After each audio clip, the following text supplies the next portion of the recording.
qarinda nimaga diagnozli bola tobora ko'payib ketadi? Hozir men sizga ko'rsataman. Как раз shu yerda turibmiz. Nargiza, mana bu детский площадкаga qarang. Qani bitta bolani ko'ryapsizmi? Yo'q. Keling, endi men sizga aytaman. Statistika bo'yicha har 4 ta boladan bittasi bu yog'iga diagnozli tug'iladi. Shu yerda kichkina bola o'tirib maza qilib kacheli uchish o'rniga baklashka maza qilib turibdi. Bilasizmi nima uchun bunaqa holat yuzaga kelyapti? Chunki bolajonlarimizning hech qaysi tabiiy ravishda sensor to'ymayapti.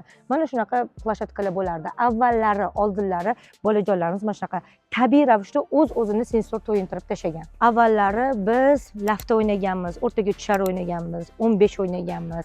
Qumlar, ya'ni qo'shnilarimizning hammasini eshigining tagida qum bo'lardi.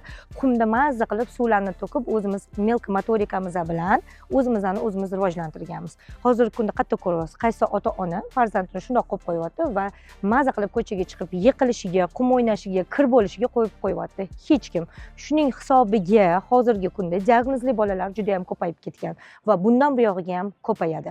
Bizni oldimizga qum terapiyaga olib kelishyapti. Tabiiylik bo'lmagandan keyin albatta pul ishlatishadi va aqli va nutqi orqada qolayotgan farzandini logoped dialektologga olib kelib shunaqa rivojlantirishadi. Aziz ota-onalar, stop. Bolalarni tabiiy o'zi rivojlanishiga qo'shimiz kerak. Sensor muammosi bo'layotganligi sababli hamma bolajonlarimiz aqliy va nutqiy orqada qolyapti. Biz tobora zamonaviylashganimiz sari tabiiyligimiz yo'qolyapti va o'zimiz muammolarimizni ko'paytiryapmiz. Albatta, sog'lom farzand hammaga kerak, lekin uning uchun to'g'ri harakat va ilm kerak bo'ladi.